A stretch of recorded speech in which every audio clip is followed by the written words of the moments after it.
députés nationaux Jacques Joly, Olivier Tombe et Lambert Mende Omolanga ont déposé une proposition de loi portant mécanisme relatif à l'organisation, l'encadrement et la promotion des bourses de la recherche innovante en République démocratique du Congo. Ces députés partent d'un constat selon lequel, depuis la nuit des temps, la République démocratique du Congo est en défaillance substantielle,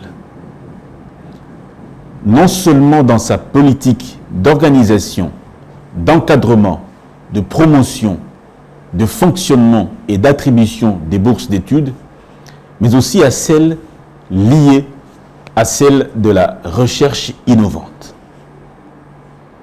Cette défaillance criante trouve son essence au travers des pesanteurs qui accablent la vision scientifique de notre pays. Nous venons ce jour déposer une proposition de loi portant principe qui doit structurer l'organisation, l'encadrement et la promotion de la bourse d'études de la recherche innovante.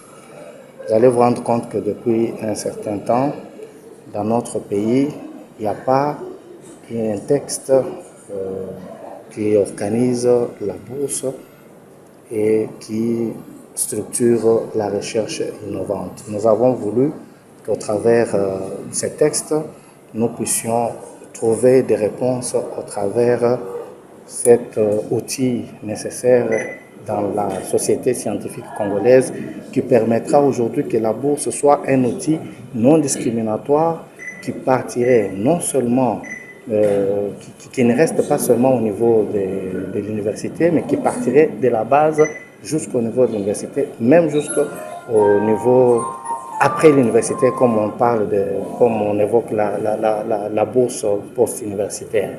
Nous pensons également qu'une recherche innovante permettra également d'insuffler une donne nouvelle dans le cadre de la recherche dans notre pays pour faire en sorte qu'à un moment donné, les chercheurs vivent de sa recherche.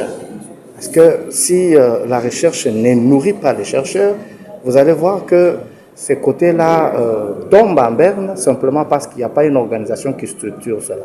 Nous pensons que nous avons apporté un certain nombre de réponses dans la diversification de bourses qui sont là-bas et un mécanisme qui permettra qu'au travers d'un outil qui va idéaliser cette perspective, au travers d'un encadrement structuré qui est prévu également dans cette loi. Ce que je peux dire après ce que mon collègue vient d'expliquer, c'est qu'on parle beaucoup dans notre pays de la rente de situation que constituent notamment les minerais, les ressources naturelles, notre position dans la géostratégie africaine ou universelle, mais on parle très peu de la matière grise, le cerveau de l'homme.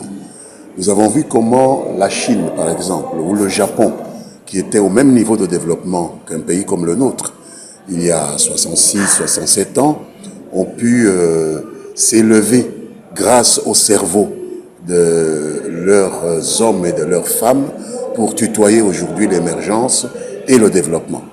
Donc, à travers cette proposition de loi, les collègues Joly, le collègue Tombe Olivier et moi-même, nous avons décidé de faire prendre en charge par l'État la structuration et l'amélioration de la production nationale au niveau de la matière grise.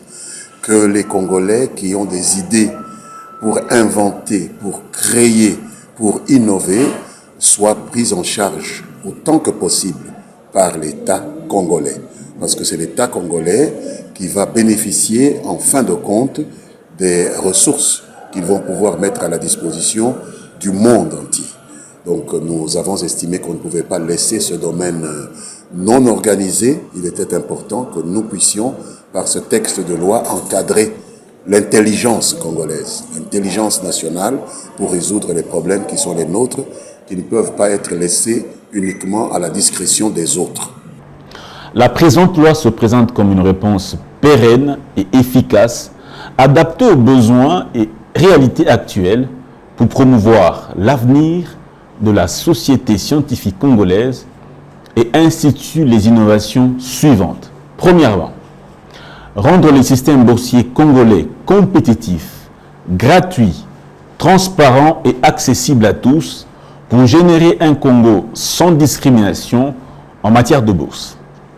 Deuxièmement, rendre possible les bourses à tous les niveaux du système éducatif, primaire, secondaire et humanitaire, technique et professionnel, universitaire et post-universitaire. Troisièmement, la mise en œuvre des primes, subventions et rachats pour inciter l'esprit créatif des inventeurs et des créateurs.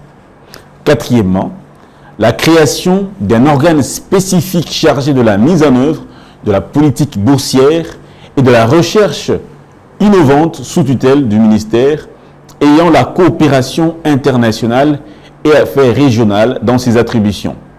Cinquièmement, la mise en place ou la mise en œuvre des différentes bourses telles que la bourse d'études, de perfectionnement, d'invention et création, de recherche et la bourse sportive.